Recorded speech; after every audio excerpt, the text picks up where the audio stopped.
제가 할 거는요. 제가 지금까지 뭔가 설명을 했던 인식론으로 과학사를 한번 살펴보는 거예요. 네. 후, 짝짝짝짝 이렇게 하고. 오, 자, 인식론으로요. 과학사를 살펴볼 수도 있지만 사실 뭐 윤리학이든 형이상학이든 다 짚어볼 수 있는 거고요. 근데 여기에서 과학사를 좀 더 주로 살펴보면서 제가 굳이 또 지구 도넛론이랑 지구 평평설을 비교하는 걸 한번 가져왔어요. 이게 꽤 흥미로운 문제가 될 수 있는 게 뭐냐면은 이제 어, 여러분들이 이런 힘을 키울 수 있어요. 그 지식 체계가 다양할 때 이제 여러분들이 어떤 연구를 하든 뭐 철학적인 논변을 보든 그 다양한 지식 체계나 설명 체계나 논변 체계를 비교를 해야 될 때가 많이 와요. 내 생각엔 이게 좀 더 타당한 것 같아. 이게 좀 더 아닌 것 같아. 이게 그죠. 그 요즘에 디지털 리터러시든 아니면 가짜 뉴스든 이런 거 볼 때도 엄청 중요한 비판 능력이기도 하고.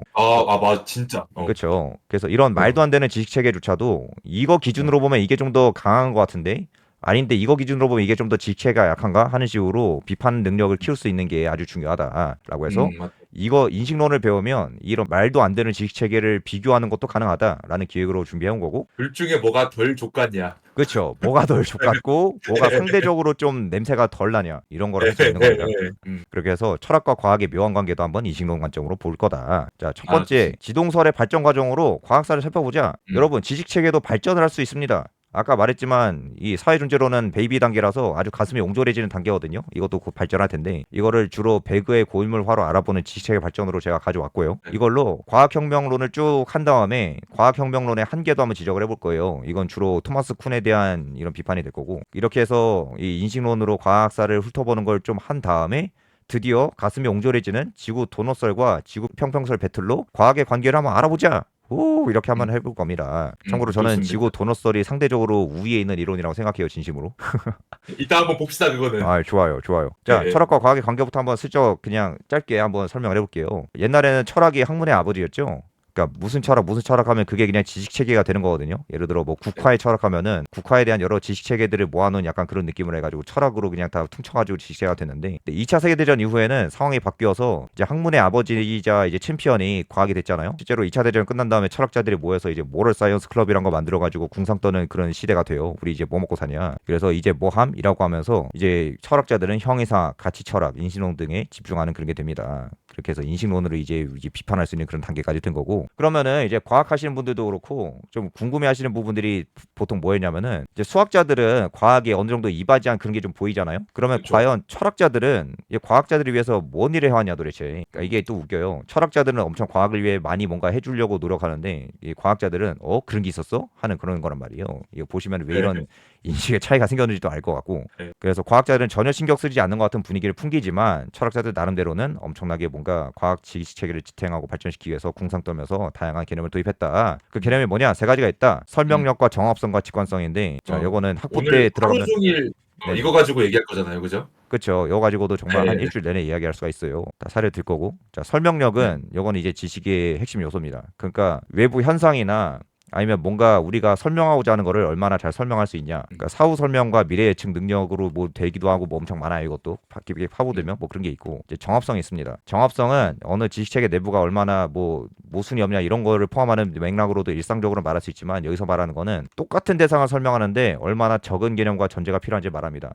오컴의 면도날 음, 생각하시면 될 거고 그다음에 음, 직관성은 아까 전에 계속 말한 것처럼 이제 얼마나 상식에 부합하는 설명을 했냐 예를 들어 네, A 동아리 B 동아리가 다르다 이거는 직관으로 예. 주어져 있으니까 이걸 설명해보자 이런 식으로 하는 전략이 좀 자주 설득이 되는데 그러면은 네네네 정확성이랑 직관성을 구분할 때 네네네 정확성은 얼마나 간단하게 설명을 하느냐 하고 직관성은 그럼 그게 말이 되냐 이런 식으로 봐도 되나? 아 말이 되냐라기보다는 기존에 우리가 어. 가지고 있는 상식이 얼마나 부합하냐 약간 이거 지금까지 쌓아온 것들. 그 교수님이 설명해 주신 아주 흥미로운 그런 게 있는데 예. 신세로요. 예를 들어 네. 직관성이 그 우리가 기존에 가지고 있는 상식이 있을 거 아니에요? 네네. 되도록이면 이거를 유지하는 한에서 설명할 수 있는 지식을 만드는 게 좋다 이거예요. 왜냐면은 음, 이게 안 됐을 때 벌어진 인류의 지식사에서 파괴적인 일이 너무 많았거든요. 뭐 예. 대표적인 사례로는 뭐 그 소위 말하는 뭐 실제로 하신 예. 말인데 문화대혁명 같은 경우에 예. 예. 그러니까 기존에 가지고 있는 인간의 지식체가 있잖아요. 예. 근데 예. 공산당에 새로운 지식체를 도입해가지고 그걸 다 때려부시고 처음부터 만들어 보자라고 하는 게 되면은 음. 이게 아주 파괴적인 일이 될 수 있어요. 음. 그리고 뭐 나치도 미제로부터 시작하는 지식 생활 될 수 있는 거죠. 그쵸. 그 과정에서 네. 폭력이 자행될 수 있고 그리고 그렇게 네. 해서 한번 엎었는데 알고 보니까 이게 네. 지식체계가 맞는 줄 알았더니 이 지식체계가 똥이었어라고 하는 게 될 수도 있고 그리고 그렇게 네. 파괴적인 지식체계 변혁이 되면은 네. 지식체계가 몇 년 단위로 바뀔 수 있는 것도 실제로 나오거든요. 그죠. 네. 그러면은 이게 아주 위험한 일이 될 거라는 게 아주 확실하고 그리고 계속 네. 말씀드렸다시피 인신구는 과학만이 아니라 뭐 윤리학이나 다 다루잖아요. 이거 그죠. 윤리학의 영역에서도 가능한 거예요. 그러니까 기존에 음. 인간이 가지고 있는 건전한 직관들 예를 들어 뭐 살인하면 안 된다, 뭐 이것저것 하면 안 네. 된다 이런 게 있는데 네. 이 직관을 바탕으로 해가지고 설명할 수 있는 지식체계가 건전한 거지 이걸 다 네. 파괴하고 처음부터 다시 정립하자라고 하는 게 되면은 뭐 형사학이든 뭐든 다 아. 엄청 끔찍한 일이 벌어질 수 있어가지고 이것도 그래서 어. 그 기존에 있는 상식을 바탕으로 해가지고 쌓아 올리는 거를 전제로 하자라고 하는 그런 게 도입이 된 겁니다. 그렇구나.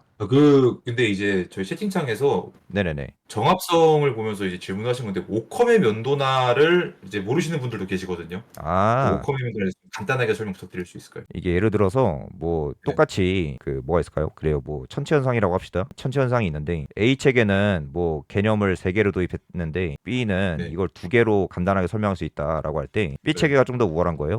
참고로 뒤에서 다 말할 그런 개념이긴 하거든요. 예. 예를 들면은 뭐 그 지동설 같은 경우에는 천동설은 그러니까 이제 뭐 주전원 개념이 있어서 지식체가 난잡하잖아요. 네. 근데 지동설은 만약에 똑같은 현상을 똑같이 천체 현상을 똑같이 설명할 수 있다고 할 때 좀 더 지식체가 간단하니까 이게 좀 더 우월한 지식체계라고 하는 거죠. 그러니까 똑같은 거를 더 불필요하게 복잡하게 설명하지 말라라고 하는 게 오컴의 면도날이고 단순함의 원칙이고 경제성의 원칙이라고 또 하거든요. 네. 이게 그 철학 여러 분야에서 계속 등장을 한다. 이런 개념을 왜 굳이 도입해야 되냐 막 하면서 네. 네 이렇게 하면 설명이 되나 모르겠고 네, 이것도 다 설명할 저희도 거니까. 뭐 연구하고 하거나 아니면은 그 학교에서 이 교수님들 말씀하시는 거 들으면은 물리 모델을 만들 때 심플 이즈 더 베스트라 그래요. 세상이 뭐 복잡해 보이긴 하지만 그 정도로 복잡하진 않을 거다라고 하면서 그래서 그런 거 네네네. 봤을 때 또 오컴의 면도날이랑 어느 정도 맞는 얘기 같네요. 네네네. 그리고 네네. 요거 전제는 그 지시에 보면은 아주 가슴이 네. 옹졸해지는 상황이 많아요. 예를 들어 그 설명력이 동일하다는 전제 하에서 더 정합적인 게 더 우월하다는 거잖아요. 근데 사실 설명력이 다 다르거든요. 그래서 정합성이란 개념을 그렇게 잘 남발해도 되냐라고 하는 비판도 있어요. 사실 설명하는 게 다 다르고 설명력도 다른데 그러면 설명력을 발전시키는데 그냥 퉁치면 되는 거지 저게 왜 필요해? 뭐 그러기도 하고. 여기 이따 한번 그 하나하나 뜯어보면서 한번 그거 생각해 봅시다. 그럼. 아이고 좋습니다. 예. 자, 그래서 이 지동설이랑 이제 천동설 한번 해볼 거거든요. 이걸로 하면서 네. 지식의 발전과 과학혁명 한번 해볼 거고. 네. 그래서 이제 지동설 보시면은 이제 처음에 여러분들 코페르니쿠스 요 양반 이제 등장하면서 아이고 지동설 아주 훌륭해. 지금도 우리 지동설 받아들이고 있는데 코페르니쿠스가 억까당했어. 이렇게 배우잖아요. 근데 사실은 교회가 억까당한 거거든요. 그 코페르니쿠스가 지동설을 만들고도 학계에 발표하지 않고 그냥 네. 소위 말하는 찌질하게 그냥 자기 책 하나 이렇게 써놓고 이제 돌아가시지 않습니까? 근데 그랬던 이유가 또 있어요. 네. 코페르니쿠스가 보기에 천동설은 체계가 이런데 그냥 지동설, 네. 그러니까 태양이 가만히 있고 천체가 돈다고 했을 때 엄청 깔끔해 보이잖아요. 네. 이게 엄청 매력적인 지식 체계 맞는데, 그러니까 네. 매력적인 건 맞는데, 근데 문제가 뭐냐면 1년은 365일인데, 네. 근데 이게 코페르니쿠스 모델로 예측을 했을 때 1년에 355일밖에 안 돼요. 네. 그러니까 지가 생각해도 이건 말이 안 되는 거죠. 어. 그러니까 이게 기본적인 현상도 설명하지 못하는 그 아무짝에도 쓸모없는 게 되는 거예요. 그 기본적으로 여러분 지식은 설명력이 없으면 그냥 똥휴지에 불과해요, 진짜로. 약간 재미가 없는 게임 같은 느낌이죠. 이거 설명 못할 거면 뭐 지식을 만들어요. 아무리 난잡하고 아무리 반직관적이라도 뭔가를 설명할 수 있는 지식체가 됐으면은 그 설명력 때문에 받아들이는 경우도 많고. 네. 그래서 1차전은 코페르니쿠스가 아무런 힘도 못 쓴 상태에서 그냥 천동설이 이겨버립니다. 이거만 봤을 때는 천동설이 이기는 게 맞아 보이네요. 이렇게만 봤을 때는. 그렇죠. 이렇게만 봤을 땐 그렇죠. 네. 그리고 요게 요 과정을 보시면은 이제 정합성이랑 직관성에서도 교회가 상당히 반박을 잘 해요. 네. 이제 한번 볼 겁니다. 아무튼 교회에서 이미 발전시키고 있는 것도 그 아리스토텔레스 주의 이후로도 약 1000년 동안 이게 유지가 된 거는 이게 뭐냐면은 아무튼 먹힌다는 거예요. 그렇잖아요. 네. 어쨌든 그게 돼야지 농사도 지을 거고 뭐 행사도 잡을 텐데 어쨌든 그 1000년 동안 이 생명력이 있었던 거는 최소한의 설명력은 있었던 거다. 그래서 천동설이 설명력 측면에서 1차전에서 승리한다. 이렇게 어이없이 이 교회가 이겨버립니다. 그래서 이게 이 지식체계 발전 과정 이거 배그랑 비유한다고 했잖아요. 처음에는 지식체가 등장했을 때 그냥 못 모르고 일단 꼬라박는 게 있어요. 코페르니쿠스 마냥. 이거 실제 제 경험인데 배그 처음에 시작할 때 그냥 무의식적으로 그냥 대꼴로 그냥 다 꼬라박잖아요. 약간 저는 GTA 했던 기억이 나가지고 친구랑 할 때 처음에 PC방에서 야 그냥 킬 많이 따면 네. 이기는 거 아니요? 아 그리고 뭐 GTA도 했는데 옛날에 서든어택 있잖아요. 그 기억 있어가지고 네. 그냥 킬 많이 따면서 그냥 부활하면서 하는 거겠지 그랬는데 친구가 야 뭐 왜 그렇게 나대냐고 가만히 있으라고 하는데 그냥 내리자마자 그냥 총 아무거나 들고 그냥 날에다가 막 주고 그래요. 이게 네. 뭐냐면은 게임의 룰 자체를 모르는 상태죠 지금. 음. 그러니까 코페르니쿠스 같은 경우에도 그냥 뭐 매력적인 것 같아가지고 만들었는데 일단 뭐 설명을 할 수 있어야지 지식이 될 수 있잖아요. 제 지식책으로서의 룰 자체를 모르는 거고 이걸 왜 만들어야 되는지 의미도 모르는 거죠. 네. 그렇죠. 그죠, 그래서 그죠. 설명력이 없는 지식책에는 그냥 존재의 의미가 없고 게임 룰 음. 자체를 모르는데 게임을 왜 합니까? 그래가지고 음. 지식이 처음에 뿅 하고 베이비 단계로 응애하고 나왔을 때 딱 그 단계다. 대골 모드로 그냥 어. 돌아박는 느낌이고. 근데 이게 그 야심이 있는 분들은 이게 좋을 수도 있어요. 왜냐면은 보통 처음에 지식책 같은 게 보통 야심차게 등장했는데 다 욕을 먹고 그러잖아요.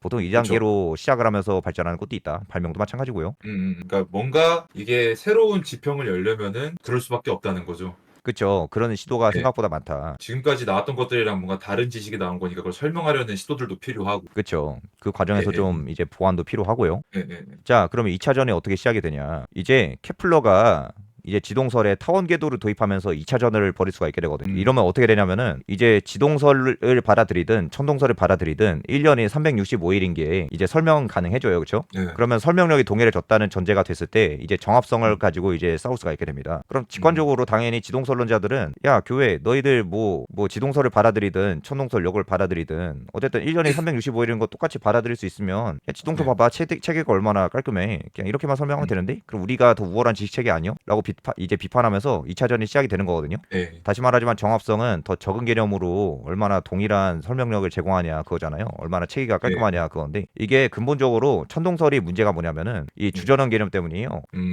혹시 키텔님 주전원 개념 설명 가능하십니까? 주전원이라고 하면 제가 근데 이거를 정확히는 모르는데 지금 그림에 지금 나와 있는 저 이거 있잖아요. 그 궤도를 따라서 네네네. 그 공전을 할 때 그냥 도는 게 아니라 공전을 하면서도 이제 저 원을 뭐라고 설명을 해야 되지? 그러니까 궤도를 따라 그러니까 그 아 이게 주전원의 그죠. 중심이 공전을 하는 것이 그 그쵸 그쵸. 주전원을 따라서는 돌고 있는 그런 거죠. 그러니까 마치 스프링을 이렇게 펼쳐놓은 것 마냥 도는 거죠. 그쵸 그쵸 그쵸. 딱 그렇게 네, 도는 그런 거죠. 네, 네. 그래서 이 지동설론자들이 봤을 때는 저런 개념이 왜 필요하지? 우린 그냥 저런 거 없이도 이렇게 깔끔하게 설명 가능한데? 라고 해가지고 네. 아주 야심차게 공격을 합니다. 이러면 이제 네. 어느 정도 이제 지식 체계가 좀 비빌 수 있을 네. 정도로 이제 으쌰으쌰 하면서 네. 이제 약간 이제 사춘기 청소년 정도로 이제 큰 거를 볼 수가 있거든요. 음. 다시 말하지만 더 적은 전제로 동일한 설명력을 제공하는 거고 정합성이 네. 높으면 더 깔끔하고 간소한 지식 체계죠. 네. 이게 오컴의 면도날의 이제 경제성의 원칙 또는 단순함의 원칙인데 그러니까 똑같은 네. 걸 설명할 수 있으면 네. 쓸데없이 복잡하게 설명하지 말라는 거예요. 그러니까 음. 면도날이 뭐냐 그 지저분한 이 털 같은 거 이제 밀어버리는 거잖아요. 네. 그래가지고 불필요한 존재 다 쳐내라. 똑같은 설명력이면 간단한 이론을 선택하라라고 하는 겁니다. 실제로 이거 가지고 철학자들이 막 싸워요. 네. 이것도 또 배그를 한번 비유를 해보면은 이제 네. 게임 룰을 알았다고 한번 해봅시다. 오케이 배그 네. 어떻게 하는지 알았어. 오케이 승리 조건 마지막까지 살아남으면 된다는 거지. 야 그런데 그게 그냥 마지막까지 살아남으면 이기는 게 이게 성취가 되려면은 그냥 피 터지게 싸울 필요가 있을까? 이기기만 하면 되는 거잖아. 라고 하면서 이제 괴랄한 메타들이 여러 개가 등장하는 거죠. 그렇죠? 이렇게 네. 지식체계들이 여러 개가 이제 난립을 하는 건데 더 쉬운 방법으로 똑같은 설명을 확보할 수 있는 이제 방법을 찾아 나서는 겁니다. 이제 간디 메타라고 하는데 아실런지 모르겠지만 간디 메타가 알아요. 뭐냐면은 최근에 한번 해봤어요, 배그. 그렇죠. 이게 네. 그러니까 그냥 싸움을 피하는 거잖아요. 쫄쫄쫄 피해 네. 다니고 저도 이렇게 해봤거든요. 그 간디 네. 메타로 하면은 확실히 탑3나 아니면은 4까지 가는 거는 의외로 꽤 돼요. 네. 네. 네, 그렇게 가서 이제 몇 명만 죽이면은 콕콕 죽이면 이제 탑 1이 되면서 이기는 건데 그쵸. 이제 뭔 총게임이야 총게임은 싸우지 말고 존버나 하자라고 하는 메타가 또 등장하는 거. 그다음에 이제 이제 이봉주 메타 자기장으로 튈 수 없을 때까지 오지게 튀는 메타죠. 이 기본적으로는 당연히 간디 메타의 일원인데 그냥 네. 존버하는 메타를 말하는 거고 그다음에 네. 이제 또 박태환 메타 야 그 숨는 거 뭐 왜 뛰어 그냥 잠수하면 되는 거 아니야? 라고 하면서 하나 배워간다. 예. 그죠. 네. 그 통곡의 다리 밑에서 그냥 존버라고 그러는 거죠. 네, 저희 뭐 총도 안 먹으니까 저희가. 그렇죠. 뭐 그러면서 네. 이제 이길 수 있을 만한 그런 메타를 찾기 위해서 온갖 방법들이 막 튀어나오는 거고 그다음에 이제 뭐 GTA 메타 같은 것도 나오잖아. 네. 네, 왜 총으로 죽여? 그냥 차 타고 밀어버리면 되는 거 아니야? 라고 하면서 네. 지식체계가 이런 식으로. 근데 여러분 이게 인식론이 다양한 분야에 적용이 될 수 있다고 했잖아요. 사실 게임 방법에도 적용이 되는 거거든요. 그쵸. 방금 예시 든 것처럼.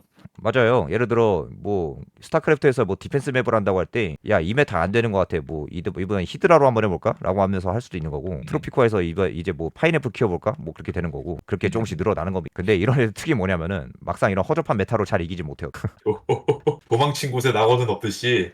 그쵸. 이런 식으로 막 네. 편법을 해가지고 막 되는 게 없듯이. 네, 그리고 네. 약간 지식 체계도요. 이게 설명력이랑 정합성이 다 이렇게 오밀조밀 되면서 이제 돼야지 맞는 거지. 괜히 좀 깔끔한 체계만 찾으려고 하다가 망하는 지식 체계 생각보다 많거든요. 진짜로. 기본적인 음, 피지컬이 필요하다. 그러니까 네. 정합성을 향상시키면서 설명력을 확보하는 게 생각보다 또 어려워요. 그쵸, 어렵죠. 그쵸. 예를 들어 뭐 공학적인 지식에서도 똑같은 제품 만들 때 더 쉽게 경제력으로 저렴하게 만들 수 있는 방법이 없을까 이런 거 만들 때도 음, 이게 음, 엄청 음, 이게 쉽지 않은 거고 그래가지고 음. 지식 체계 발전시키는 것도 그래서 엄청 어려운 측면이 있고 네, 그러면은 이렇게 해가지고 지동설이 오케이 알겠어 뭐 다양한 네, 괴랄한 메타 중에 하나로 이제 등장한 거죠 케플러 이후로 네. 그러면은 이 정합성에서 우위가 있으니까 지동설에서 과연 판정성을 거둔 거라고 볼 수가 있을까라고 하면은 이게 지동설이 천동설보다 정합적인 체계를 가지고 있는 걸로 이 포인트에서는 판정성을 거둬요. 근데 네. 과학혁명이 일어나고 아예 정말 그 우월한 지식체가 되려면은 직관성으로도 한번 답변할 수가 있어야 돼요. 이것도 네. 아주 교회가 잘 비판했던 그런 지점인데 음, 천동설이 이번에는 직관성으로 반격을 합니다. 네. 직관성이 인간이 기존에 가지고 있는 지식 체계를 이제 받아들이면서 이것 토대로 설명하고자 하는 그런 개념이잖아요. 그렇죠? 근데 여기서 하나 헷갈리는 게 설명력도 네네네. 이전에 있던 개념들을 설명할 수 있어야 되는 거잖아요. 아, 그거는 네. 약간 좀 달라요. 그러니까 외부 현상을 설명하는 그 능력이 이제 설명력이고, 직관성은 이제 설명할 때 되도록이면은 기존에 가지고 있는 걸로 해야 된다는 거거든요. 가령 뭐야, 그러니까, 그 설명력을 확보할 때 직관적이지 네. 않은 설명도 사실 가능해요. 예를 그러니까 들어, 제가 지금 헷갈리는 부분이 설명력에서도 다른 지식을 설명해야 되는 거고 직관성에서도 다른 지식을 설명해야 되는 건데 네네네. 양쪽 관점에서 설명해야 하는 지식이 어떻게 다른 거예요? 아, 설명해야 되는 지식은 똑같을 수가 네, 있거든요, 사실. 네, 네, 천체 네, 현상을 설명한다고 할 때 네, 똑같이 설명력이랑 정합성이 다 있다고 할 때 네. 한쪽이 좀 더 상식에 부합하는 그런 상식적인 방향으로 설명할 수 있으면은 이게 좀 더 우월하다는 거죠. 그러니까 인간이 그게 기존 설명력인가요? 이게 직관성. 아, 그게 직관성이에요? 네, 그러니까 아, 네, 설명력이든 정합성이든 이것도 네, 다 도입된 전제들이나 이런 게 있을 거 아니에요, 그렇죠? 네, 네. 근데 요거를 기존의 인간이 가지고 있는 상식에 어긋나지 않는 방향으로 설명할 수 있으면은 이게 더 우월한 거. 혹시 설명이 되셨나 그러면은 모르겠네요. 네네네. 직관성에서 말하는 다른 지식을 설명해야 된다는 거는 인간들이, 그러니까 지금까지 그 지식을 쌓아온 인간들이 가지고 있는 상식 내에서 설명이 가능하다라는 게 직관성인 거고, 아, 맞죠, 맞죠, 맞죠. 그럼 설명력에서 아까 왜 그 네, 뭐냐 그 궤도 도는 거를 보면서 얘기했었잖아요. 네네네, 그 종합성이고 그 전에 그 설명력에서는 그 1년 365일을 기준으로 설명을 했잖아요. 네네. 제가 봤을 때는 그 365일이라는 것도 사람들이 가지고 있는 일반적인 지식, 그러니까 직관의 하나라고 생각을 했거든요. 어떤 질문인지 알 것 같아요. 알 것 같아요. 네, 그러니까 네, 직관을 설명의 대상으로 할 수 있냐라고 하는 게 되면은 네. 그 아까 전에 말씀드린 것처럼 그 상식을 약간 좀 상식이 설명의 대상이 되면 안 된다라고 하는 게 그 분석 철학자들이 그래도 그 건전한 태도로 받아들이고 있는 거고 물론 그 직관을 설명 상식이 설명의 대상이 되면 안 된다라는 게 지금 전제인 거죠. 지금 하려는 게. 되도록이면은 그렇지 않는 게 바람직하다는 거죠. 되도록이면은 예, 기존에 있는 직관은 주어져 있는 걸로 해야 되고 직관은 네, 그러니까 주어져 있는 거예요. 아까 그 네, 사회존재론 할 때도 말씀드린 건데 네. 주어져 있는 걸 참이라고 받아들이는 한에서 하는 게 건전한 건데 네 이거를 부정하면서도 사실 지식 체계를 쌓아 올리는 게 가능하긴 하거든요. 그 예전에 그 음, 뭐야 연떠님이랑 그 수학 그거 원리컵 하셨잖아요. 그 예, 반직관적인 지식 체계가 많다고 제가 거기서 봤었는데 그 네. 사실 그 지식 체계를 발전시킬 때 직관을 어긋나는 방향으로 해가지고 설명력을 확장을 시킬 수는 있거든. 근데 음, 되도록이면은 직관에 부합하는 한에서 설명할 수 있으면은 되도록이면 네, 직관에 부합하는 한에서 설명하라는 거고. 네, 그래서 그 직관성 같은 경우에는 똑같이 설명이 가능하고 정합적이라도 이 네, 여기 설명이랑 정합성이랑 이런 걸 만약에 도입을 할 때 발전시킬 때 도입되는 여러 가지 개념이나 전제들이 있을 거 아니에요. 네, 이 네. 개념이나 전제들은 되도록이면 직관적인 개념과 전제를 사용하라고 하는 거죠. 되도록. 어, 그러니까 요거는 물론 아까 말씀하신 것처럼 요것도 이제 인간에게 이제 주어진 직관이 될 수도 있는데 네, 그리고 요게 또한 동시에 직관이면서 설명의 대상이 될 수 있는데 계속 네. 말씀드렸다시피 설명력과 그 이제 직관성은 엄밀히 말하면 구분이 되는 개념인 거고 그러면은 이제 제가 이해한 게 맞는지 확인 한번 해보고 싶은데, 네네 그러니까 양자역학을 기준으로 해서 이해를 하자면은 양자역학이 딱 처음 등장했을 때 이제 어떤 사람이 이걸 보고 이게 설명은 다 되네? 라고 하면 설명력에서 맞는 거고, 그쵸 근데 이게 확률적으로 있는 동시에 없는 게 가능해? 라고 하면 이건 직관성에서 떨어지는 거네요. 그쵸 그쵸 그쵸 아, 그쵸. 어떤 느낌인지 알 것 같아요. 네네네. 그러니까 이게 어, 설명력은 충족이 됐는데 그 네. 직관성에서 그 충족이 안 되는 경우도 있거든요. 그 둘이 엄밀히 음, 말하면 다른 개념이고. 음, 그래서 아마 아인슈타인이 계속 뭐 그 양자역학 비판한 것도 직관성에 의존해 가지고 비판한 것 같은 그런 느낌이 들거든. 그러니까 딱 네. 이거잖아요. 네가 설명할 수 있는 건 맞는 것 같아. 그러니까 설명력은 인정해. 네. 근데 직관에 어긋나는 이런 식으로 음. 비판하는 그런 맥락이 있어가지고. 이 직관이라는 거는 네네네. 그 지식을 받아들이는 사람이 가지고 있는 지적 수준에 따라 달라질 수 있는 거예요. 그것도 맞아요. 사람, 네네네. 아, 지적 수준에 따라 달라질 수 있는 건데 그래서 네, 이것도 층위를 굳이 따지면 여러 가지가 되는데 사회 네, 일반인의 직관도 있고 그 그쵸. 예를 들어 철학자가 있으면은 그 분석 네, 철학자들 내부에서의 직관이 있어요. 그래서 맨날 그 철학 그 연구하신 분들은 아실 텐데 예를 들어 뭐 어떤 행위가 있는데 네, 뭐라고 할까 어떤 A라는 행위를 했다고 했는데 이 음, 행위가 윤리적이냐 아니냐라고 할 때 음, 이제 일반인들의 95%는 이게 윤리적이라고 했는데 근데 철학자들 같은 경우에는 단 50%만 이걸 윤리적이라고 했다. 음. 이러한 직관성의 차이는 어디서 유래를 하는 것인가 이걸 한번 네. 해명을 해보자라고 하는 연구 같은 것도 엄청 많아요. 근데 이게 어렵다. 아무래도 이 지식이라는 거는 만들고서 결국 범인류적으로 적용을 해야 되는 건데, 그렇죠, 이게 처음 등장했을 때 그 소수 소사이어티에서 생기는 직관이랑 그렇죠, 이 그렇죠, 그렇죠. 지식을 가지고 외부에서 쓰려고 할 때 직관이랑 이게 다 다를 거 아니에요. 다 달라요. 그래서 이것도 아, 되도록이면은 사회 모든 구성원이 받아들이고 있는 직관에 부합하는 게 맞긴 한데, 근데 이게 어렵기도 하고, 그리고 솔직히 말하면은 이제 보면 볼수록 이 직관이 다른 이유 같은 것도 해명하는 그런 철학적인 이런 시도가 많거든요. 네. 이게 왜 이렇게 달라지는 거지 사람들마다 이게 문화에 따라 다른 거지 뭔지 이것도 다 하나하나 다 설명해야 되고 이러면은 그러니까요. 정말 이게 답이 없습니다. 직관 또 경험칙발이다 이러네요. 채팅창에서. 그렇죠. 맞아요. 맞아요. 그래서 그 네. 직관성이라고 하는 게 아까 말씀드린 것처럼 논문을 쓰든 아니면 뭐 보고서를 쓰든 시험 답안지를 쓰든 음. 교수님이 이건 직관에 어긋나는 거야라고 하는 식으로 이제 가불기를 써버리면은 이제 할 말이 없어요. 근데 이것도 이제 교수님들이 알아야 되는 게, 이게 교수님들 소사이티에서 갖고 있는 직관이랑 학생들 우리가 갖고 있는 직관이 다르거든요. 아, 맞아요. 달라요. 다 달라요. 그러니까 맞아요. 근데 교수님들 수업할 때 당연히 이거 직관적으로 알 거라고 얘기하고 수업하는 경우가 한두 번이 아니에요. 맞아요.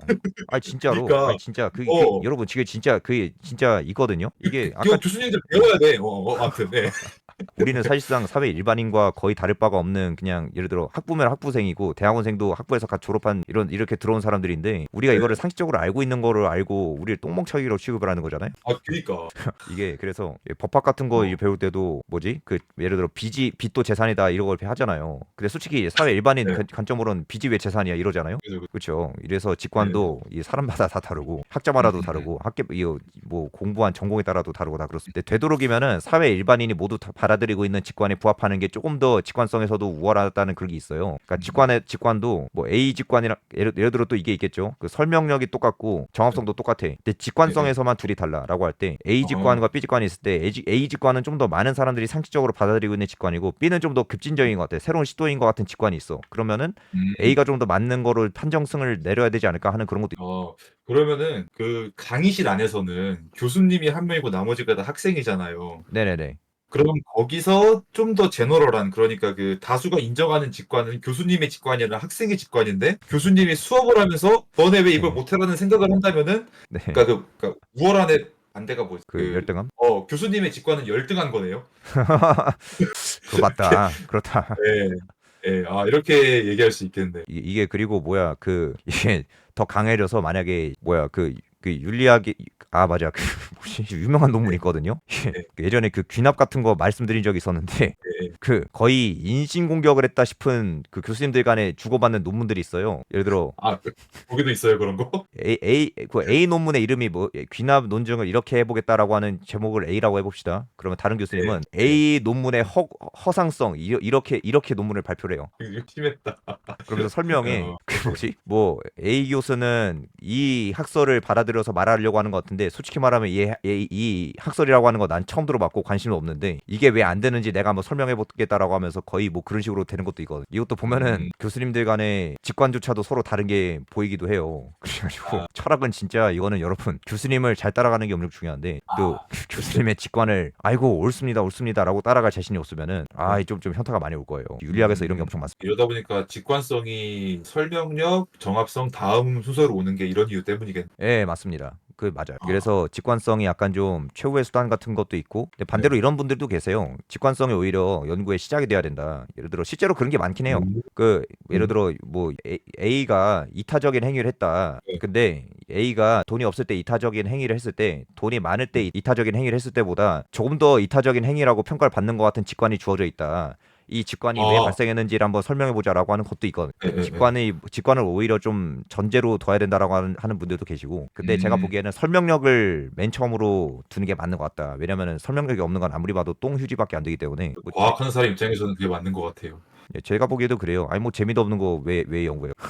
근데 직관성이 앞으로 오면 좀 재밌는 게 많이 생기긴 하는데 그 그냥 일단 재미 수준인 것 예, 같고. 그쵸, 그쵸. 그리고 예, 뭔가 인류 지식에 이바지를 해야 되기 때문에. 그쵸. 아무래도 그걸로 돈 받는 사람이면은 그쵸, 맞는 것 같아요. 제가 예, 보기에도. 네네네. 예.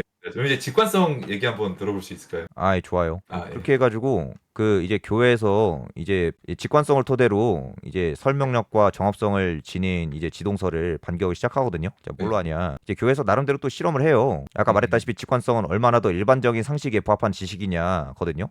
예, 예, 기존의 언어 습관이나 인식이나 행동 양식이 얼마나 더 부합하냐는데, 뭐 예를 예. 들면 이런 사례도 제가 가져오긴 했어요. 예를 들어 뭐 음, 실제로 있는 논변이거든요. 예. 사실은 씨앗도 생물이다. 왜냐면 씨앗이 죽었다는 표현이나 씨앗이 살아있다는 표현도 상식적으로 문제가 없어 보이잖아. 그러니까 씨앗은 생명체다라고 오, 하는 그런 논변도 있어. 그렇죠? 음, 그 여기서 뭐라고 이제 반박을 하냐? 그럼 교회에서는 예, 이제 상식적인 의문을 던져요. 이 쥐불놀이 예, 이거잖아요. 이거 하면은 막 예, 불똥 같은 것도 막 튀고 그러지 않습니까? 예, 그러니까 예. 지구가 그 지동설론자들의 말에 따르면은 음, 지구가 엄청나게 빠른 속도로 도는 거잖아요. 그렇죠? 그쵸. 지구가 엄청나게 빠른 속도로 회전을 하고 있는 건데, 그럼 예. 왜 인간은 천체 밖으로 날아가지 않냐라고 하는 거를 이제 실험으로 음, 보이는 거예요. 그 교회 음, 사제들이 줄에 매단 공에 이제 물을 묻혀요. 그리고 이거를 빙빙 돌리거든요. 예, 예, 그러면은 물이 사방에 튈 거 아니에요. 예, 그러니까 이 정도 느린 속도로 하는 것도 물이 사방으로 튀는데, 천체가 예. 미친 듯이 그렇게 빠르게 도는 상황이면은 왜 인간이나 물체가 천체 밖으로 안 튀어나가냐라고 하는 아주 강한 반박을 제시합니다. 여기에 대해서 살짝 불편해지긴 하지만.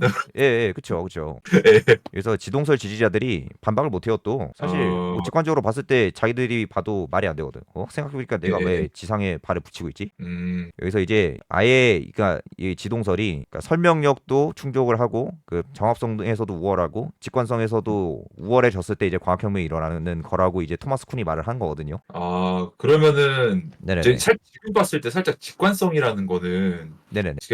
이게 뭐 사람 따라 다른 거다 보니까 말하기 좀 조심스러운데 일단 네, 아, 말씀해 그 보세요. 예. 예, 예, 그 결과론적인 거긴 한데 왜 그런지 알고 있는 미래인의 입장에서 봤을 때는 더 파헤치려고 하는 게 아니라 그냥 직관으로 우기려는 느낌이 강하거든요. 아, 네, 그렇게 볼 수도 있어요. 그렇게 볼 수도 있어요.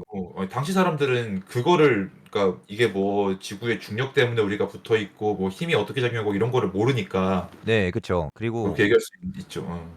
그리고 사실 아리스토텔레스주의에서 이미 그 예, 중력이나 관성 개념을 다 말하고 있긴 하거든요. 그 천체 예, 운동도 예, 나름 예. 말해요. 에테르 개념 같은 걸 해가지고. 예, 예. 그래서 이미 지식 체계가 다 있고, 그게 그 계속 음, 말했다시피 이게 이미 1000년 동안 이어진 지식 체계란 말이에요. 예, 예, 이미 거의 상식에 가까워진 지식 체계란 말이에요. 예, 예. 그래서 굳이 이거를 그 의심할 필요를 아마 못 느낀 것 같고, 지금 우리가 음, 받아들이고 음, 있는 지식이나 상식 중에서도 그런 게 사실 많을 거예요. 음, 그렇죠? 그래서 음, 이게 그럴 수 직관성이라고 하는 있죠. 것도 일단 주어져 있는 걸로 하고, 이거를 좀 어떻게 최대한 보수적으로 접근하는 이런 시도가 인류 지식 역사에 엄청 많긴 했다. 예를 들어서 아, 뭐 자본주의적인 발전도 약간 좀 그런 식으로 된 게 사실이에요. 음, 네, 아무튼 네, 그러한 게 어, 있고, 네, 네, 그러면은 여기서 직관성으로 이제 그 어떻게 이제 지동설이 이기냐 그거부터 말하는 게 좀 나을 것 같은데, 예, 예, 소위 말한 아이작 뉴턴이 등장하면서 이제 지동설이 완전하게 이겨요. 이때부터 이제 예, 설명력, 정합성, 이제 직관성도 다 확보를 하게 되는 거거든요. 예, 예, 소위 말하는 중력을 이제 발견을 했다고 하죠.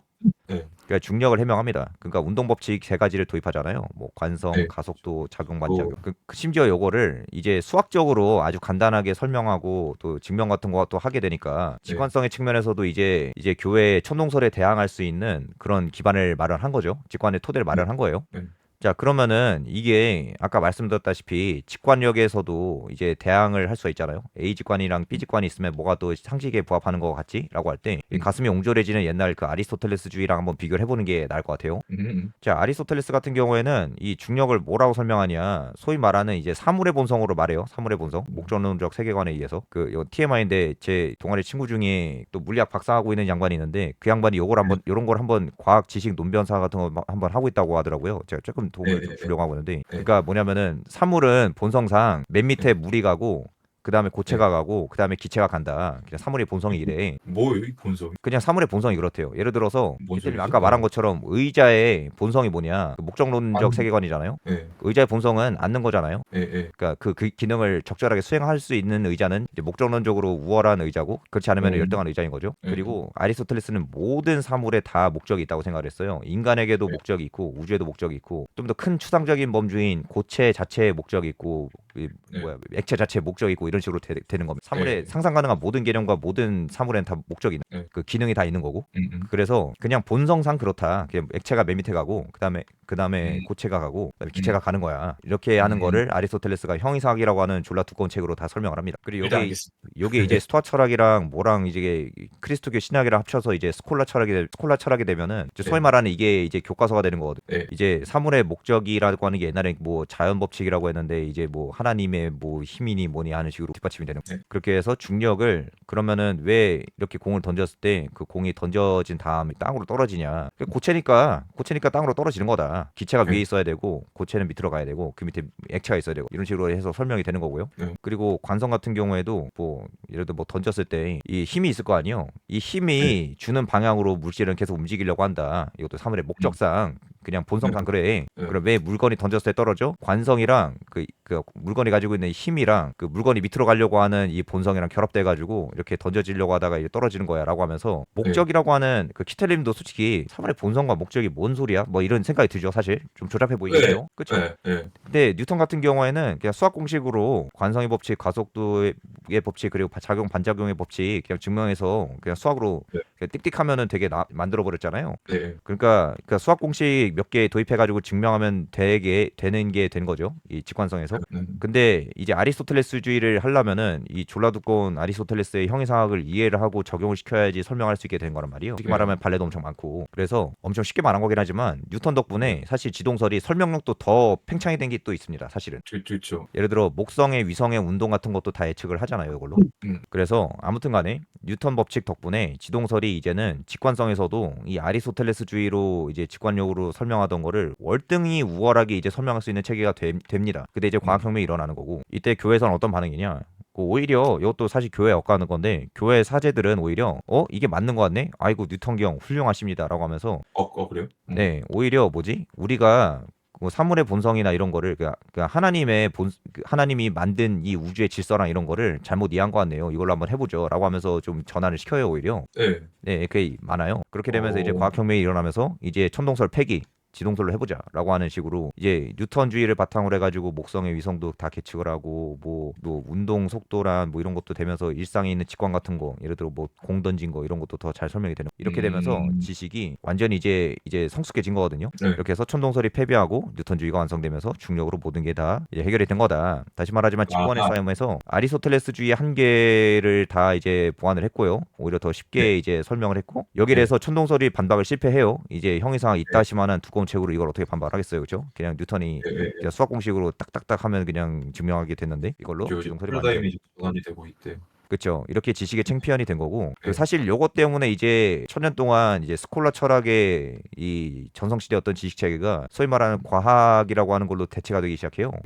그러니까 예를 들어 이제 스콜라 철학으로 이제 신학과 철학이 결합된 무언가로 이제 화학이니 뭐 윤리학이니 아니면 뭐 물리학이니 이런 거 다 설명하게 된 거잖아요. 네. 근데 이 스콜라 철학의 설명력이 아주 크게 이제 박살나고, 떨어지는 거죠.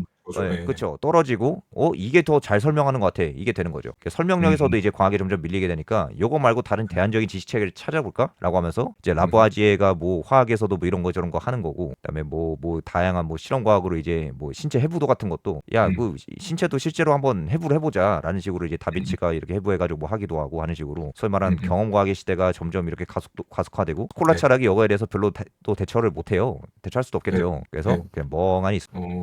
그러면서 과학혁명이 아주 빠르게 진행이 된다. 이렇게 되면 이제 드디어 우리 지동설을 바탕으로 한 과학이라는 게 뭐냐, 드디어 이제 고인물이 되었습니다. 이제 지식의 고인물로 이제 된 거예요. 자, 고인물. 이제는 승리나 난이도 따위는 이제 과학에는 이제 관심이 못 돼요. 모든 사람이 과학을 바탕으로 하려고 해요. 옛날에는 음. 뭐 지동설 만전 초기 코페르니쿠스 때까지만 해도 이제는 음. 뭐 이기지도 못했고 뭐 이기는 방법 알았어도 어떻게 더 쉽게 이겨보려고 막 애를 쓰는 둥 막 그렇게 그랬잖아요. 근데 예. 이제 과학의 전성 시대가 되면서 과학이 지식의 챔피언이 됐으면은 이제 그런 이미 노력을 이기는 건 당연해. 이기는 건 당연해요. 맞아요. 이기는 건 예, 당연한 예, 거예요. 그냥 과학을 예. 디폴트 지식의 전제로 삼는 건 당연해진 거고, 이걸 예. 얼마나 재미있게 이제 지식을 발전시키냐, 신나게 이제 후드로 패고 음. 다니냐, 그게 이제 중요한 거죠. 이제 음. 요걸로 이제 서양은 크리스토교적인 지식 체계를 박살내기 시작했고, 이제 예. 동아시아는 당연히 유학적인 그 세계관 이제 박살내기 시작한 거고, 뭐 이렇게 예. 되겠죠? 그렇게? 그죠, 그죠. 그쵸. 예. 이렇게 해가지고 뭐 이제 흉악한 고인물의 상징이 이제 빤스랑 후라이팬이잖아요. 이렇게 된 예. 거다. 이제 아. 과학 학위를 가지고 있다는 걸로 이제 뭐야 동아시아 뭐야 그 일본이 막 근대화할 때도 아주 재밌는 논변이 있고 막 그러거든요. 그 뭐야 예. 뭐 이런 게 있어요. 그 량치차오래였나? 이 양반이랑 일본 과학자랑 논변을 주고받아요. 일본 예. 과학자가 그 과학이 보편적인 학문이다. 과학을 받아들여야 근대화할 수 있다라고 주장을 해요. 그러니까 보편이란 말을 해요. 량치차오가 아마 이렇게 반박을 했을 거예요. 이해를 못 해가지고. 그리고 과학을 받아들이면은 왜 서양 제국주의자들이 윤리적으로 나쁜 짓을 하고 있는지도 설명할 수 있냐라고 물어봐요. 그러니까 과학자가 뭐라고 하냐면 그게 과학이랑 뭔 상관이냐? 그건 윤리 차원인데라고 하니까 량치차오가 또 뭐라고 하냐면은 너 보편적으로 설명할 수 있다며 예. 라고 하면서 서로 뇌정치가 막 오면서 일본 과학자가 에이 이 중국 놈들 말이 안 통하네. 얘네는 근대화 멀었다면서 그냥 지 혼자 열받아가지고 도망가는 그런 게 있거든. 예. 예. 근데 요거 같은 경우 그러니까 이게 말을 함부로 하면 안 돼요. 저렇게 다 설명할 수 있다 이런 식으로. 왜 그쵸 그쵸. 예. 예. 그래서 논문 같은 것도 보면은 저런 거 피하려고 되게 엄밀하게 글을 쓰잖아요. 예, 맞아요, 맞아요. 그래서 이런 것도 예. 보면은 이게 윤리적인 영역, 사실 이게 그 엄청 선구적인 논변이라고 저는 생각하거든요. 2차 대전 이후에 예. 이제 콰인이랑 이런 사람들이 과학으로 윤리학이랑 형이상학까지 환원시켜보자라고 하는 뭐 이런 뭐 시도 같은 게 막 나와요. 과학도 예. 이제 예. 물리학으로 화학 다 환원시켜버리자 뭐 이런 시도를 하고, 근데 다 실패해요. 아. 예, 실제로. 그래서 뭐 아무튼 보편 논쟁 같은 것도 막 있고. 그러면 거기서 또 예. 제기가 되는 게, 그러면 예. 과학적인 세계관을 바탕으로 살고 있는 우리가 윤리학을 어떻게 발전시킬 수 있는데, 과학자들이 너희들이 뭘 할 수 있어라고 하면은, 과학자들이 어버버하면서 그러게 우리가 뭐 할 수 있지 않은 그런 게 또 선이 또 오고, 그럼 보편이라고 하는 개념이 아주 모호하다는 약간 좀 그런 것도 되고. 그쵸. 그래서 보편이라는 거. 그쵸. 아무튼 아까 전에 말한 그 논변을 말한 이유가 뭐냐면은 예. 이제 일본 과학자가 하려고 했던 거는 과학으로 유학적인 이런 자연 세계나 자연 철학 같은 걸 때려 부시려고 한 건데 그게 잘 안 된 건데 아무튼 그런 시도가 전 세계적으로 다 이어진다. 그렇죠. 예. 그렇게 해서 이제 디폴트적인 지식체가 되면은 이런 지식체는 이제 세계관, 인식 틀, 상식 그 자체가 되어버려요. 그래서 요즘에 또 논란이 되고 있는 게 이제 미국이나 이런 데서도 이제 과학을 부정하는 시도가 나오고 있잖아요. 이게 사실 엄청 예. 이게 특이한 일이거든요. 이게 원래 그 반대가 돼야 돼요. 예를 들어 과학을 교회에서도 하는. 교회에서도 예. 교회 그 뭐야 크리스토교 세계관에 있는 사람들도 이거를 지키려고 막 그랬잖아요. 틀리는 게 예. 맞는 것 같아도 디폴트적인 예. 과학적인 디폴트적인 이런 세계관이 있으면 이걸 지키려고 하는 시도가 원래 돼야 되는데 오히려 예. 과학이 지금 디폴트적인 지식체가 되는데 이거를 오히려 부정하려고 하는 게 좀 신기해요. 오히려 과학 혁명을 일으킬 예. 정도로 엄청 흥미로운 시도가 나온 것도 아닌데. 예. 네. 예를 들면 어떤 거 말씀하시는 거예요? 저 예시가 잘 안 아, 떠올라서 모르는 그 시도가. 최근에 백신 음모론자들이 많이 나와가지고 아. 그 미국에서 그 수십 년 만에 홍역이 창궐하고 막 그랬다고 하잖아요. 예. 예. 뭐 그런 것도 보면은 과학에 대한 오히려 불신이 막 생기고. 근데 백신 음모론은 약간 기저에 깔려 있는 게 그거 아니에요? 옛날에 그 뭐냐, 정확히 기억이 잘 안 나는데 마을 지명이 네네네. 흑인들한테 백신이라고 줬는데 이게 알고 보니까 매독 실험, 터스킹이 매독 실험 사건. 맞아요. 약간 그것도 그런 거. 이제 예. 제기가 되고 그러거든요. 근데 사실 예. 그거는 옛날부터 제기가 되었는데 최근에 들어서 그게 엄청 강화되고 있는 거잖아요. 되게 과학에 대한 음. 불신 같은 걸 말하면서 그죠? 음. 지금 새삼스럽게. 그리고 또한 음. 지구 평평설 같은 경우에 진지하게 연구하는 사람들이 막 많아지고 있는 그런 경향도 막 생기고 있죠. 많아지고 있어요? 많아지고 있어요, 실제로. 아. 진짜 많아지고 있어요. 이게 그래서 철학에서도 예. 이런 거 어떻게 설명하지? 그 음모론도 엄청 인식론적으로 엄청 중요한 문제거든요. 예. 이게 얼마나 중요한 문제냐면 몇 년도였지? 그 19년도에 나 리트 지문에도 나왔어요. 음모론을 인식론적으로 어떻게 비판할 수 있을까? 결국 직관성으로 비판하는 걸로 결국 다 가닥이 잡혔어요. 그러니까 이거죠. 그 과학이든 음모론이든 설명력이 똑같아요. 그렇죠? 네. 다 똑같이 정합적이에요, 심지어. 예. 예. 뭐 서로 그러니까 저 음모론이 귀를 막고 있어서 그렇지 설명력은 그렇죠. 비슷하죠. 예. 어떻게든 다 설명해요. 예. 근데 직관성에서 어긋나니까 이건 무시해도 된다 이런 식으로 하기도 하고 또 다른 예. 데서는 그 음모론은 그 과학과 경쟁을 하는 과정에서 필연적으로 그 아주 너저분한 지식 체계가 될 수밖에 없다. 그 엄청 음. 비정합적이 된다라고 하는 뭐지? 약간 당위가 아닌 당위 같은 거 하면서 이제 음모론 같은 거 비판하고 또 그럽니다. 그래서 음모론을 비판할 수 있는 논변을 제공하는 것도 철학에서 아주 또 중요하죠. 그래서 그쵸. 근데 지구 평평설 믿는 사람이 늘어나고 있다는 거는 좀 재밌네. 재밌죠. 이게 아주 예, 독특한 경향이에요. 원래 예, 그 지금 말했다시피 이게 지식의 챔피언이 됐고 디폴트가 됐으면은 보통은 예. 이거를 아무렇지도 않게 신뢰하게 되면서 이게 이제 세계관이자 인식틀이 된다. 이게 상식이었는데 이제 그게 뒤흔들리고 있는 네. 거라 이것도 와, 한번 고찰을 한번 그, 해봐야 됩니다. 모르겠어요. 이게 미디어가 발달을 하면서 점점 그러니까 옛날에는 이게 음모론을 주입하는 게 지금만큼 쉽지 않았는데 이제 이 미디어의 발달로 쉬워지니까 그냥 그거에 타깃이 되는 사람들이 늘어난 건지 아니면 모르겠는데 아무튼 재밌네요. 뭐 오늘 그런 얘기를 하려는 건 아니니까. 그렇죠.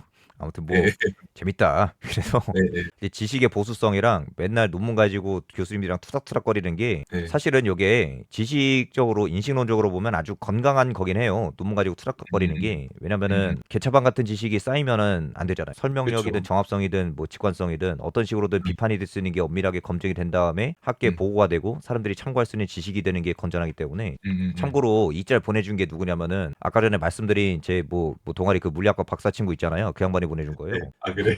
뭐 하나 논문 쓸 때 교수님한테 이제 메일로 보내드리면 교수님이 요 짤을 첨부해가지고 답장을 보낸다고. 교수님 유쾌하시네. 그러니까 유쾌하시죠.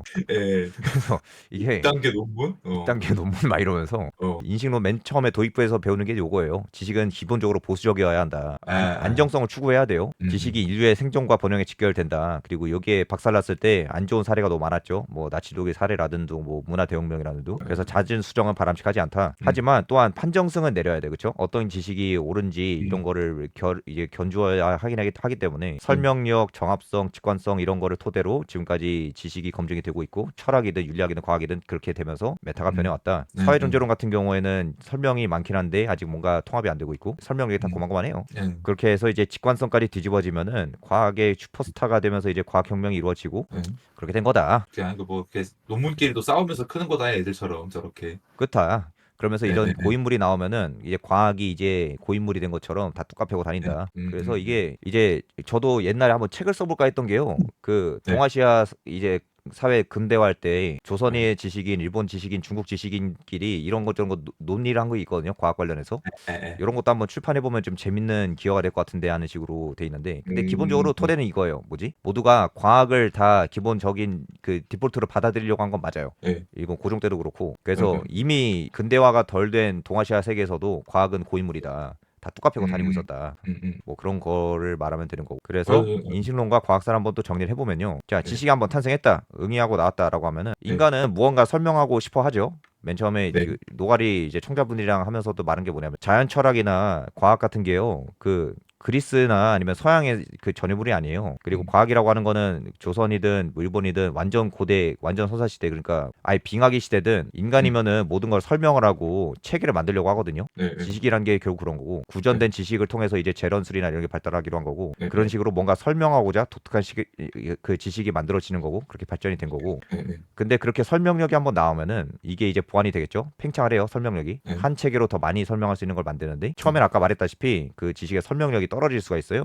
네. 하지만 인류는 포기하지 않고 설명력을 보완할 수 있는 방법을 찾아낸다. 지동설이 했던 것처럼. 네. 그리고 그 과정에서 정합성도 개선이 됩니다. 설명력이 충분해졌다면 설명력을 유지하면서도 더 깔끔하게 설명할 수 있는 경쟁 가설들이 제기가 되고 여기서 이제 직관성까지 향상이 되면서 인간의 상식과 직관에 부합할 수 있는 방향으로 개선이 되면서도 지식이 성숙화가 된다. 그렇죠. 저도 논문을 쓸 때도 본인이 이제 가설을 세울 때 설명할 수 있는 거냐 여기서 먼저 가고 이게 얼마나 간단한 모델로 얘기할 수 있냐 이런 것도 중요하고 직관적으로 말이 되는 것도 중요하니까 저 그쵸? 순서를 따라가면은 뭔가 지식을 좀 체계화해가지고 만들어낼 수 있. 그쵸. 그렇게 네. 해가지고 이제 청자분들이 심지어는 이제 게임을 하실 때도 이런 걸 참고해서 하시면은 게임도 더 잘할 수가 있게 되지 않을까? 내가 이번에 왜 음. 졌지? 좀 더 잘 이길 수 있는 방법을 찾아보자 이런 식으로 그리고 보고서를 쓰시거나 하실 때도 참고하시면 좋을 것 같고 그죠, 그래서 그죠. 토마스 쿤이 말한 과학혁명론을 바탕으로 인식론을 적용시키면 이런 건데 그래서 또 비판이 이루어지는 게 이거예요. 근데 사실 과학혁명이 있긴 하니? 라고 하는 걸로 하면 사실 할 말이 없거든요. 더 깊게 파고들면. 아, 이제 뉴턴주의로 아까 전에 제가 넌지시 말한 게 뉴턴주의 네, 바탕으로 과학혁명이 쭉 시작이 됐다고 했잖아요. 네, 그렇죠? 근데 사실은 과학혁명이 모호한 개념이다라고 하는 이제 개념으로도 이제 계속 얘기가 되고 있어요. 네. 그러니까 정석적인 메타가 등장한 거 좋은데 메타가 계속 바뀌기도 하잖아요. 또는 그쵸. 메타가 바뀌지 않고 여러 메타를 같이 쓸 수도 있는 거예요, 사실. 음. 이제 뉴턴이 고인물이 되는데 고인물은 네. 사실 계속 등장해요. 메타는 여러 개가 네. 있어. 자, 네. 고전 물리학의 고인물이 나왔는데 몇백 년 뒤에 삼대성 이론의 고인물이 나와서 뚝 패고 다니려고 하고 네. 그다음에 양자역학의 고인물이 나와서 뚝 패려고도 하고 그러잖아요. 저 양자각 저 사람 누구예요? 아, 하이젠베르크요. 하이센베르그 왜 이렇게 표독하게 생겼지? 그렇죠. 아, 이거 표독하게 생긴 짤이 있어요. 아 그래요? 아 네. 내가 아는 이미지랑 다르냐? 그렇죠. 이 표독스러운 약간 뭐지? 그 심술궂은 이런 표정으로 돼 있는 게 너무 잘 어울리죠. 이것을 가져오고 네. 이렇게. 아 그렇네. 지금 보니까 하이센베르크네. 이게 최근에 그 뭐지? 그 아인슈타인 때 가면은 이제 등장하는 말이 그거예요. 네. 이 과학혁명이 왜 이렇게 씨발 자주 일어나라고 하는 거거든요. 네. 메타가 왜 이렇게 많아? 필승법은 없는 거야? 그래서 필승법이 뭐냐면은 하나의 지식 체계로 모든 과학적인 걸 설명할 수는 없는 거야? 라고 하는 거를 계속 이제 질문을 하죠. 다시 말해 모든 우주를 설명할 수 있는 지식 체계는 뭐야? 이런 질문을 계속 하는데 네. 자, 인식론에 고여가기로 하면은 이제 과학혁명의 의문을 가지면서 아까 질문을 좀 확장을 시켜보죠. 자, 과학혁명이 존재는 하는가? 자, 양자역학이 상대성 이론의 모든 설명 대상을 설명하지는 못하고 뉴턴주의도 특정 현상에 대해서는 여전히 유효하죠. 그죠. 그러면은 이 상대성 이론이 설명하는 영역 그리고 양자역학이 설명하는 영역이 따로따로 있는 거니까 이건 사실 상보적인 거예요. 네. 아까 전에 말한 그 과학혁명은 토마스 쿤도 말하는 건데 기존의 이론의 설명력이 이건데 만약에 어떤 지식이 설명력이 이렇게 팽창이 됐을 때 심지어 더 정합적이고 직관적이야? 그러면 이거 지식 폐기해야지 라는 아주 나이브한 모형을 제시한 건데 생각보다 지식이 그렇게 발전하지 않는다는 거고 사실 아까 전에 그 교회 그 천동설까지 가면은 그 교회 모델로 사실 뭐야 이건 과학의 영역이라지만 사실 교회가 윤리학이나 이런 거는 더 잘 설명할 수가 있거든요, 사실. 그쵸. 그렇죠. 그래가지고 설명 영역이 다른 걸로 이렇게 보면은 지식 체계가 하나로 통합이 될 수 있나?라고 하는 그런 데까지 될 수가 있는 거고 과학혁명이 정말로 존재했는지 의문도 제기할 수가 있다. 그렇게 보면은 지식 체계는 서로 상부적이다. 그러니까 각 지식 체계는 기존의 지식이 설명하지 못한 것을 설명하기 위해서 발전해요. 아까 말했다시피 그 상부적인 역할을 합니다. 예를 들어 아인슈타인이 이런 거 설명했는데 하이젠베르크는 이런 거는 왜 그 설명을 못하지? 하면서 쭉 이렇게 설명 대상을 미시세계로 확장시켜가지고 한번 해보는 거고. 그러니까 지식 체계는 서로 완전히 대체되는 게 아니다. 상부적이다. 근데 저 이제 과학혁명이라는 거를 제가 느끼기로는 예. 그러니까 뭔가 새로운 현상이 나와서 사고 체계가 확장이 되면은 아 이건 혁명이지라고 생각을 했는데 여기서 혁명이 있었나라고 질문이 나온 이유는 이전 지식을 폐기하고 새로운 지식으로 이제 새 지평이 열린 게 아니기 때문에 그렇죠. 이걸 혁명이라고 해야 하냐 약간 이런 건 거죠. 그러니까 얘네들은 그냥 한쪽 영역을 그냥 고인물처럼 그냥 쭉 파고 들어간 것뿐이에요. 그냥 쭉 이렇게. 혁명이 되려면은 하나의 지식이 다른 지식을 완전히 대체를 해야 되잖아요. 네. 근데 그런 거라기보다는 그 뉴턴주의는 얘가 설명할 수 있는 한쪽의 영역을 쭉 이렇게 밀고 간 거고 그 상대성 이론이든 양자역학이든 다 똑같은 거고 그리고 이제 교회도 살아남으려고 그 신학적인 체계로 설명할 수 있는 영역을 쭉 이렇게 파고들고 철학도 마찬가지겠죠. 그러면 이제 그렇죠. 그러면은 아까 그 뉴턴 등장하면서 교회 중심적인 그 신학적인 해석 방식에서 과학적인 해석 방식으로 넘어간 거를 보고 저는 아 이거 패러다임이 완전히 바뀌었다 혁명이다 이렇게 생각을 했는데 네. 그거는 과학 입장에서만 그런 거고 윤리적인 그쵸. 입장인 거나 이런 거에서 봤을 때는 그건 또 아니란 거잖아. 그렇죠. 예를 들어 서양은 아직도 교회 문화가 아주 강하잖아요. 아주 강해요. 그래가지고 악마 숭배 같은 것도 여전히 터부시 되고 있고 그 자유분방한 문화를 가지고 있다는 미국 사회에서도 청교도적인 문화가 아주 강해요. 그래서 체계는 여러 가지가 있는데 윤리학, 뭐 경제학, 심리학, 과학 이렇게 있는데 서로 상부적인 역할을 하는 식으로 되고 그리고 이게 실제로 2차 세계대전 이후 가면은 지식 체계가 너무 전문적으로 발전해서 아 우리 이거 다 못해 너희들 따로 하자 하는 식으로까지 합의가 되거든. 그렇게 해서 각자 영역이 다 있는 거고 그 영역에서의 고인물이 되려고 이제 시도하는 게 이제 대학원생들이잖아요. 그렇죠. 그쵸. 고인물이 돼서 거기 한번 조약돌 하나 얹어가지고 나 요만한 업적이 있어 승률이 좀 높아라고 하는 걸 이제 뒤에 드러내고 싶어하는 거기 때문에 아주 운이 좋으면 거기서 이제 노벨상도 받는 거고. 어우 아주 좋아야죠. 아 그쵸. 실력에다가 운까지 좋아요. 그쵸. 실력에다가 운도 좋아야 되고 근데 고인물이 너무 많아요 요즘. 그러니까. 그렇게 해가지고 이제 여기까지 되면은 드디어 이걸 얘기할 수가 있어요. 지구 평평설과 지구 도넛설 이 두 가지 지식 체계를 설명력, 정합성, 직관성을 토대로 비교를 해보자. 여기 되면은 봅시다 한번. 예. 근데 저는 이 지구 도넛설이 좀 더 우월한 지식 체계 같거든요. 아 평평보다 도넛이 낫다. 네, 이게 고찰을 해보면 해볼수록 그래요.